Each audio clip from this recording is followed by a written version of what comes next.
Welcome to the Brain Warriors Way podcast. I'm Dr. Daniel Amen. And I'm Tana Amen. Here we teach you how to win the fight for your brain to defeat anxiety, depression, memory loss, ADHD, and addictions.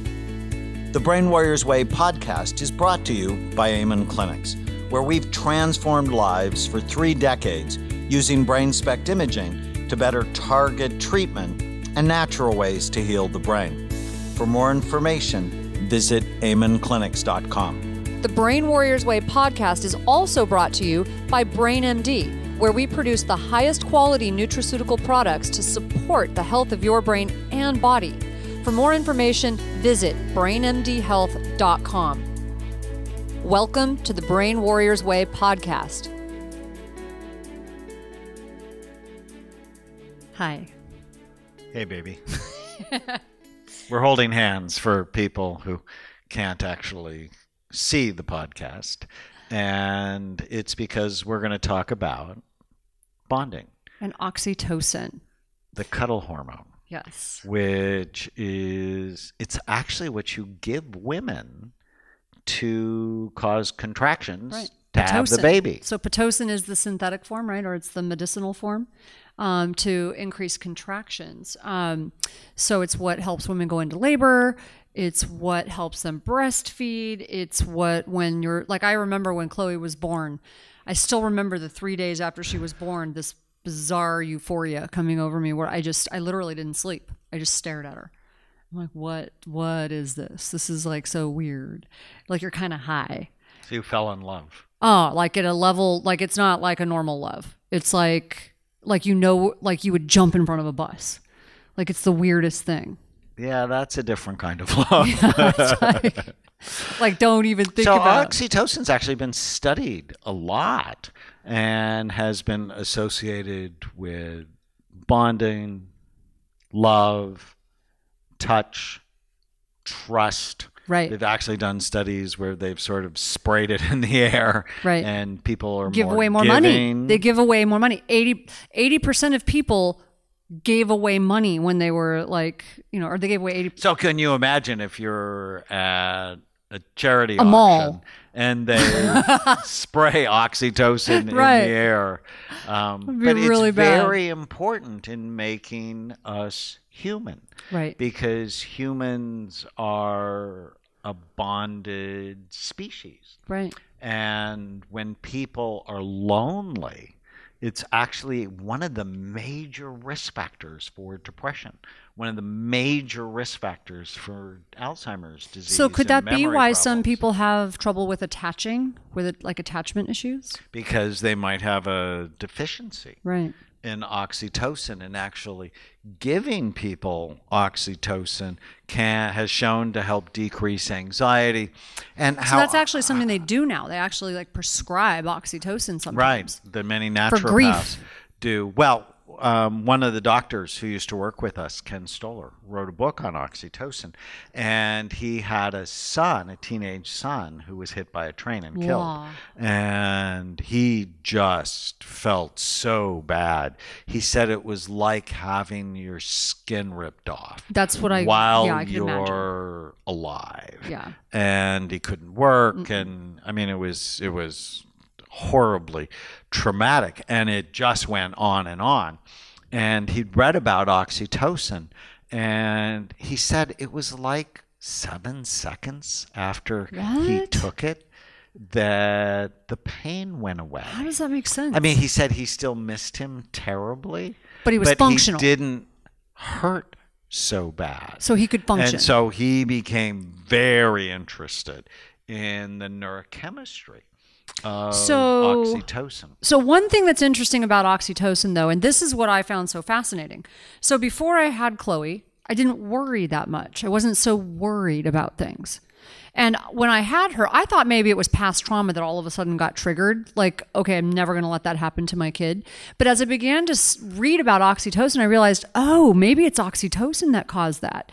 Because you not only become bonded, but they show that oxytocin is also responsible for this concept of protective aggression. So interesting. Protective aggression. It's what makes people You hurt my kid, I'm going to kill you. Right, police officers. Like, I'm going to protect my community. I'm going to protect my tribe. So people protect their tribes. Now, if you're not part of their tribe and you are a threat, that's where the aggression comes in.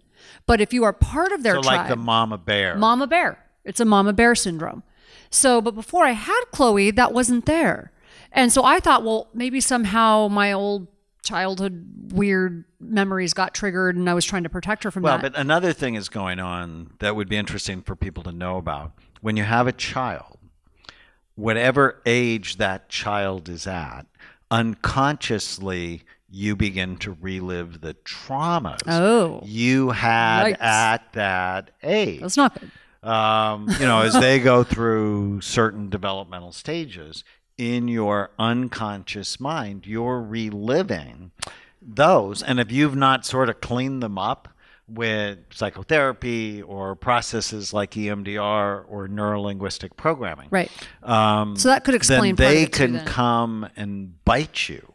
And all of a sudden you feel anxious, you feel depressed, you feel angry, and you have no idea why, but it's having a child who's 13 and you got molested at 13, all of a sudden that can trigger feelings of anxiety and depression. Oh, that's fascinating. Well, as I read about oxytocin, I'm like, well, you wow. married me because I was interesting, right? You are, yeah. Very interesting. But I was like, wow, this really like sort of explains some of the feelings I had gone through. I'm like, protectively aggressive, like that instant mama bear. You jump in front of a bus or rip someone's head off that tried to mess with your kid, right? The bonding, the euphoria when you have a baby that's like, oh, this is so beautiful. When it goes away, the withdrawal from oxytocin. Oh, I can't even imagine. So for people who grief, break up, right, who get divorced, who lose a child or lose a spouse, the withdrawal from oxytocin has all of the opposite effects. And let's talk about when it goes wrong. So do you remember when we were interviewing Mercedes Madonna recently? And she had a really, really bad accident. And so as part of, and she went through her head trauma was severe. And she went through that depression. And someone prescribed oxytocin for her. And she felt better. But all of a sudden, she became attracted to someone who she would not normally be attracted to. In fact, in her words, he was very unhealthy for her. And she knew it. But then all of a sudden, she... now, people are going to start getting oxytocin. And when that's manipulation. You can't do that. But anyways, you totally can do it. Just be moral about it. Well, yeah, you may not want to because be careful what you wish for, right? Right. So, and then when the oxytocin wears off, are you still going to like them? Well, and that's the thing is she started to realize that she was. She's like, wait, I'm like drawn to someone I shouldn't be and wouldn't normally be. And she was making decisions she wouldn't normally make. And so that's a really interesting idea. So just to be something to be aware of. Well, and what's interesting about withdrawal, that sometimes taking oxytocin might be able to help. Oh, with drugs? No, oh. But with the bonding withdrawal. Oh, with grief. So, right. If somebody leaves you right. and you weren't ready for them to leave you. Just be careful not to go out to a bar when you first take it. I'm just saying. Well, I actually don't think you should be going out to a bar anyway. I know, but sometimes when people go through breakups, they do silly things. So don't take oxytocin and then go out afterwards. So, yes, to a meat market. Just my word of warning after what I heard. Did you really just say meat market? I did. I haven't heard that term in a long time. It's because you don't go to those places because I would hunt you down. So is that the protective That's the oxytocin, aggression? Yes. That's protective aggression for my tribe. Well, and it's also important why couples who want to stay together, that it's important to look in their eyes. Cuddle, hold hands. Hold their hands. It's important. And there's an interesting thing about sex with, women need talking and cuddling and texting and holding hands. They need to be warmed up. Right. Where for guys, they don't really need to be warmed up, but they get an oxytocin burst, like 500%, after they have an orgasm. Oh, And so it's like she needs right. talking and gentle touching in order to have sex. He needs sex in order to have talking and touching. Right, exactly. And you reminded me of another interesting point. This is really important for parenting. So right along those same lines, you know how sometimes I hear women sometimes complaining that their husband's like, oh, he just wants to be the Disneyland dad. He wants to play all the time. So really interesting. Another fact about oxytocin. Moms get more oxytocin from gentle caressing, from caressing their babies and feeding them and changing diapers, from caring for the baby that way. I get no oxytocin from changing diapers. Okay. Anyways, back on track. Dads don't get that same burst from that type of caring, from gentle caressing touches with babies.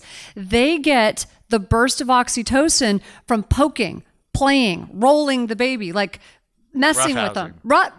That's where they get their most oxytocin. So they want to play with the baby, which is part of why you'll hear a lot of dads say, yeah, all of a sudden the baby became 2 and I like all of a sudden they were a person and I like had a lot of fun with them. But the way a dad plays, part of that is, so don't criticize them for that, because that's how they're bonding and that makes the baby bond with them too. So it's just different. It's not good or bad. It's just a different way that they get oxytocin from parenting. So the cuddle hormone, increase it in your life, but not when you're with the wrong guy. Thank you for listening to the Brain Warriors Way podcast. Go to iTunes and leave a review, and you'll automatically be entered into a drawing to get a free signed copy of the Brain Warriors Way and the Brain Warriors Way cookbook we give away every month.